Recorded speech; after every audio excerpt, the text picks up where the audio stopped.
In this video, I'm going to show you how you can transfer money from Cash App to your Wisely card. Now, the first thing that we need to do is click on our profile icon found in the top right, and then here we'll go into linked banks.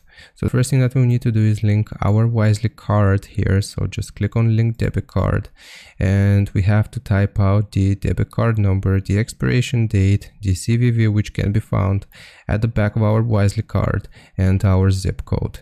So after we have linked our Wisely card to Cash App, then we're just gonna go all the way back here, and we will click on the banking icon found in the bottom left corner, and then here you will see your cash balance, so the amount which you have in Cash App, and just click on your balance and then select withdraw from your balance here, withdraw to linked bank or card in our case. So type the amount which you want to withdraw, and then here you will see a button, green button, to confirm the transaction, and after that this is going to send out the amount to our Wisely card. So I hope this helps. Leave a like and sub, and I'll see you next time.